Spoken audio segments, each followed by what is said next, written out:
Hello friend, स्वागत है आपका अपने चैनल आज क्लास में। आज की इस वीडियो में संस्कृत का रिवीजन करेंगे। इस क्लास में संस्कृत के 30 ऑब्जेक्टिव प्रश्न का रिवीजन करेंगे जो आपके फाइनल बोर्ड परीक्षा के लिए काफी महत्वपूर्ण रहेगा। तो एक भी प्रश्न आप लोग स्किप मत कीजिएगा, वीडियो को प्लीज आप लोग शुरू से लेके अंत तक देखिएगा और इसका पीडीएफ हम आपको बिल्कुल फ्री में देंगे। तो जैसे ही क्लास खत्म होता है आप हमारे वेबसाइट पे जाइएगा और इसका पीडीएफ आप लोग डाउनलोड कर लीजिएगा। और चैनल को अभी तक आप सब्सक्राइब नहीं किए हैं तो चैनल को सब्सक्राइब कर लीजिएगा और सब्सक्राइब करने के बाद एक बेल आइकन आता है तो बेल आइकन को दबा के ऑल पे कर लीजिएगा ताकि जब भी लाइव क्लास हो तो आपके पास नोटिफिकेशन पहुंचता रहे। तो आइए शुरू करते हैं पहले नंबर प्रश्न से। तो पहला नंबर प्रश्न है कि आलसशाला में आग लगने पर कितने लोग नहीं भागे। ए ऑप्शन है 3, बी ऑप्शन है 5, सी ऑप्शन है 4, डी ऑप्शन है 6। तो यहाँ पे आपको बताना है कि आलसशाला में आग लगने पर कितने लोग नहीं भागे।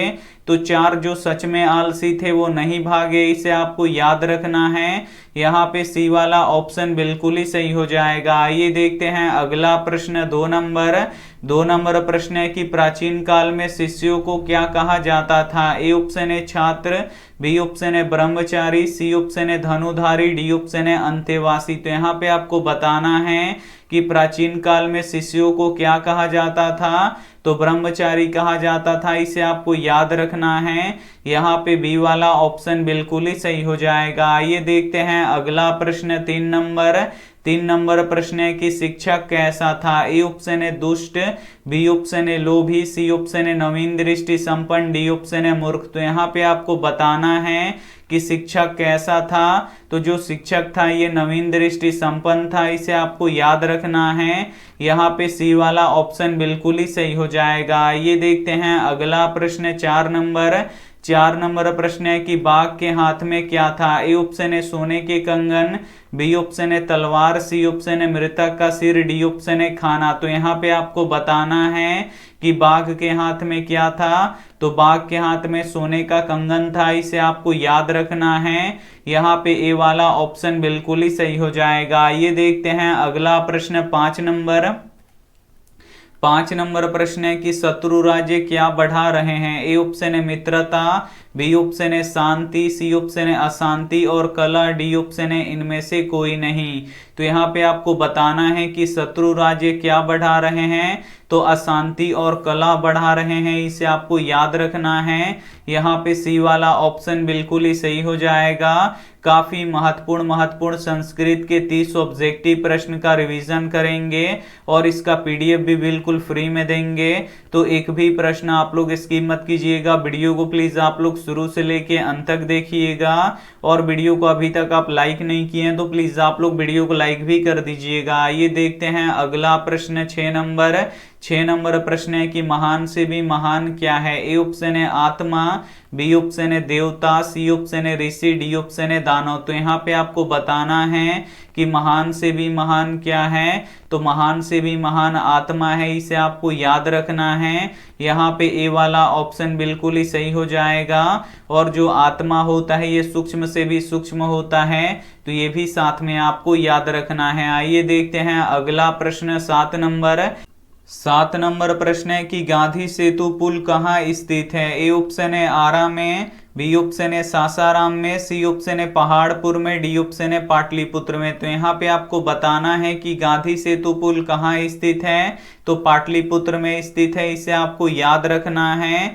यहाँ पे डी वाला ऑप्शन बिल्कुल ही सही हो जाएगा। और गांधी सेतु पुल किस नदी पर है। तो गंगा नदी पर है, तो ये भी साथ में आपको याद रखना है। आइए देखते हैं अगला प्रश्न 8 नंबर प्रश्न है कि देवलोक का मार्ग किससे प्रशस्त है। ए ऑप्शन है असत्य से, बी ऑप्शन है सत्य से, सी ऑप्शन है लोभ से, डी ऑप्शन है त्याग से। तो यहाँ पे आपको बताना है कि देवलोक का मार्ग किससे प्रशस्त है। तो देवलोक का मार्ग सत्य से प्रशस्त है, इसे आपको याद रखना है। यहाँ पे बी वाला ऑप्शन बिल्कुल ही सही हो जाएगा। ये देखते हैं अगला प्रश्न 9 9 नंबर प्रश्न है कि पाटलिपुत्र नगर में क्या प्रसिद्ध है। यहाँ पे आपको बताना है कि पाटलिपुत्र नगर में क्या प्रसिद्ध है। ए ऑप्शन है ताजमहल, बी ऑप्शन है गोलघर, सी ऑप्शन है राजमहल, डी ऑप्शन है जल मीनार। तो यहाँ पे आपको बताना है कि पाटलिपुत्र नगर में क्या प्रसिद्ध है, तो गोलघर प्रसिद्ध है, इसे आपको याद रखना है।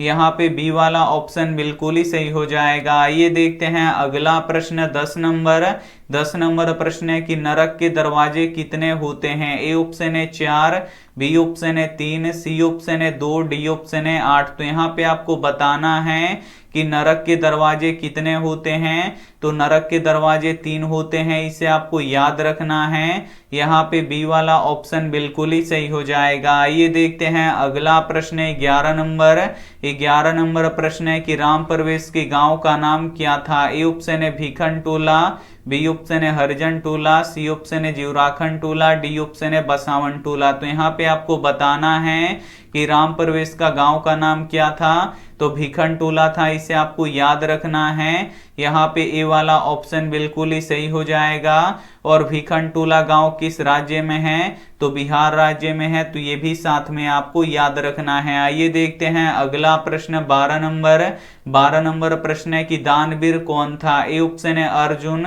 बी ऑप्शन है भीष्म, सी ऑप्शन है कृष्ण, डी ऑप्शन है कर्ण। तो यहाँ पे आपको बताना है कि दानवीर कौन था, तो दानवीर कर्ण थे, इसे आपको याद रखना है। यहाँ पे डी वाला ऑप्शन बिल्कुल ही सही हो जाएगा। और कर्ण के पास जन्म से ही कवच और कुंडल था, तो ये भी साथ में आपको याद रखना है। आइए देखते हैं अगला प्रश्न 13 नंबर प्रश्न है कि भारतीय संस्कृति का परिचय किससे होता है। ए ऑप्शन है आचरण से, बी ऑप्शन है संस्कार से, सी ऑप्शन है व्यवहार से, डी ऑप्शन है इनमें से कोई नहीं।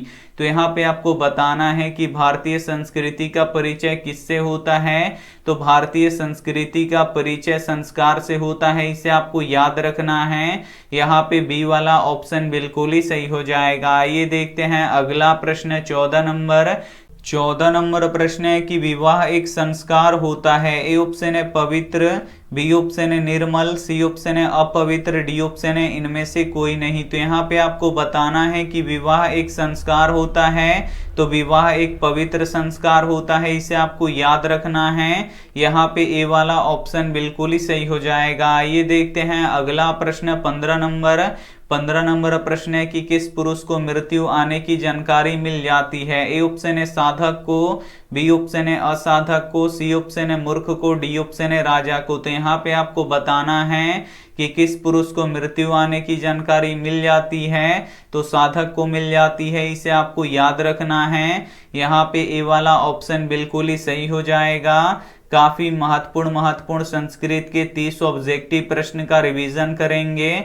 और ये जो 30 ऑब्जेक्टिव प्रश्न है ये आपके फाइनल बोर्ड परीक्षा के लिए काफी महत्वपूर्ण है, तो एक भी प्रश्न आप लोग स्किप मत कीजिएगा। वीडियो को प्लीज आप लोग शुरू से लेके अंत तक देखिएगा। और वीडियो को अभी तक आप लाइक नहीं किए तो प्लीज आप लोग वीडियो को लाइक भी कर दीजिएगा। आइए देखते हैं अगला प्रश्न 16 नंबर प्रश्न है कि यह संसार किसके द्वारा अनुशासित है। ए ऑप्शन है मनुष्य के द्वारा, बी ऑप्शन है वीरों के द्वारा, सी ऑप्शन है परमात्मा के द्वारा, डी ऑप्शन है दानव के द्वारा। तो यहाँ पे आपको बताना है कि यह संसार किसके द्वारा अनुशासित है, तो परमात्मा के द्वारा अनुशासित है, इसे आपको याद रखना है। यहाँ पे सी वाला ऑप्शन बिल्कुल ही सही हो जाएगा। आइए देखते हैं अगला प्रश्न 17 नंबर प्रश्न है कि पटना के किस दिशा में गंगा बहती है। ए ऑप्शन है उत्तर दिशा में, बी ऑप्शन है दक्षिण दिशा में, सी ऑप्शन है पश्चिम दिशा में, डी ऑप्शन है पूर्व दिशा में। तो यहाँ पे आपको बताना है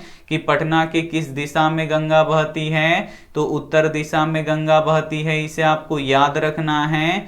यहाँ पे ए वाला ऑप्शन बिल्कुल ही सही हो जाएगा। ये देखते हैं अगला प्रश्न 18 नंबर प्रश्न है कि प्राचीन काल में ब्रह्मचारी कहाँ पढ़ते थे। ए ऑप्शन है स्कूल में, बी ऑप्शन है जंगल में, सी ऑप्शन है गुरु के घर में, डी ऑप्शन है पाठशाला में। तो यहाँ पे आपको बताना है कि प्राचीन काल में ब्रह्मचारी कहाँ पढ़ते थे, तो गुरु के घर में पढ़ते थे, इसे आपको याद रखना है। यहाँ पे सी वाला ऑप्शन बिल्कुल ही सही हो जाएगा। ये देखते हैं अगला प्रश्न 19 नंबर प्रश्न है कि कन्यादान संस्कार किस संस्कार में होता है। ए ऑप्शन है समावर्तन संस्कार में, बी ऑप्शन है उपनयन संस्कार में, सी ऑप्शन है केशांत संस्कार में, डी ऑप्शन है विवाह संस्कार में। तो यहाँ पे आपको बताना है कि कन्यादान संस्कार किस संस्कार में होता है, तो विवाह संस्कार में होता है, इसे आपको याद रखना है। काफी महत्वपूर्ण प्रश्न है, यहाँ पे डी वाला ऑप्शन बिल्कुल ही सही हो जाएगा। ये देखते हैं अगला प्रश्न 20 नंबर प्रश्न है कि कैमुदी महोत्सव किस ऋतु में मनाया जाता है। ए ऑप्शन है वसंत ऋतु में,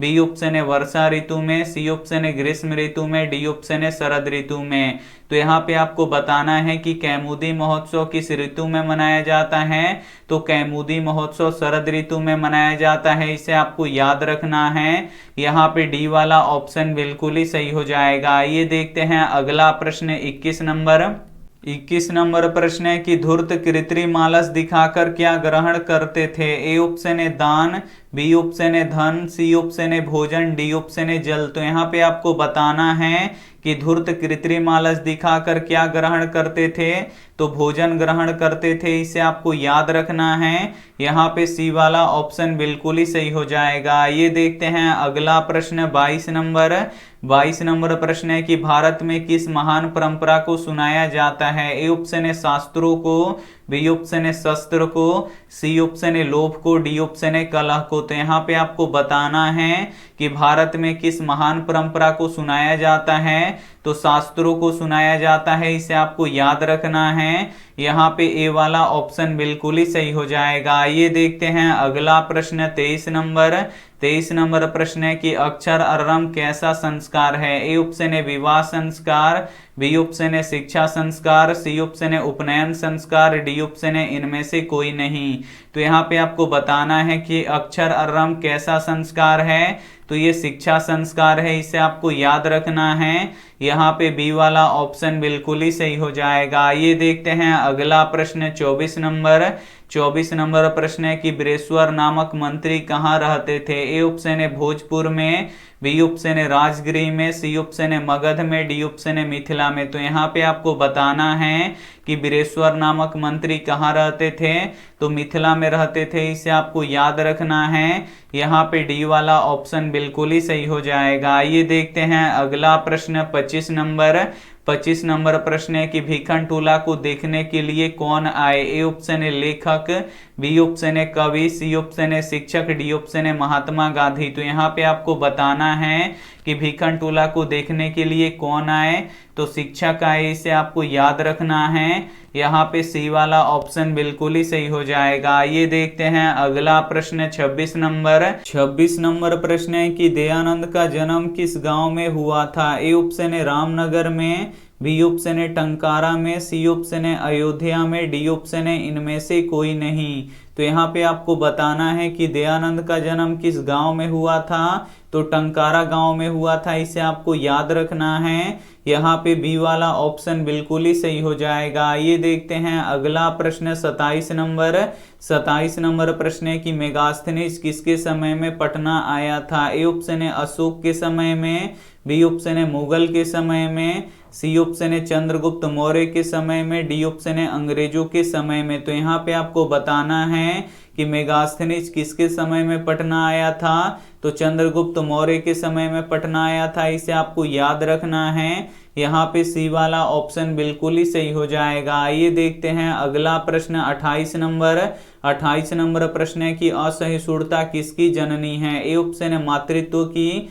बी ऑप्शन है द्वेष की, सी ऑप्शन है प्रेम की, डी ऑप्शन है अहिंसा की। तो यहाँ पे आपको बताना है कि असहिष्णुता किसकी जननी है, तो ये द्वेष की जननी है, इसे आपको याद रखना है। यहाँ पे बी वाला ऑप्शन बिल्कुल ही सही हो जाएगा। ये देखते हैं अगला प्रश्न 29 नंबर प्रश्न है कि किसने कहा कि भविष्य में पाटलिग्राम महानगर होगा। ए ऑप्शन है बुद्ध ने, बी ऑप्शन है सुखदेव ने, सी ऑप्शन है शंकराचार्य ने, डी ऑप्शन है रामदेव ने। तो यहाँ पे आपको बताना है कि किसने कहा कि भविष्य में पाटलिग्राम महानगर होगा, तो भगवान बुद्ध ने कहा था, इसे आपको याद रखना है।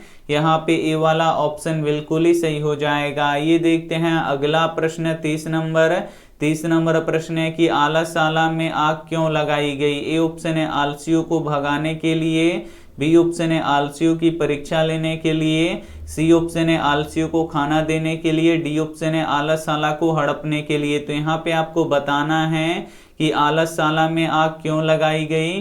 तो आलसियों की परीक्षा लेने के लिए लगाई गई, इसे आपको याद रखना है। यहाँ पे बी वाला ऑप्शन बिल्कुल ही सही हो जाएगा। संस्कृत के काफी महत्वपूर्ण 30 ऑब्जेक्टिव प्रश्न का रिवीजन कर चुके हैं, तो इसमें से जो भी प्रश्न आपको याद ना हो तो प्लीज आप लोग उसे याद कर लीजिएगा, क्योंकि ये सभी प्रश्न आपके फाइनल बोर्ड परीक्षा के लिए काफी महत्वपूर्ण हैं और इसका पीडीएफ हम आपको बिल्कुल फ्री में देंगे।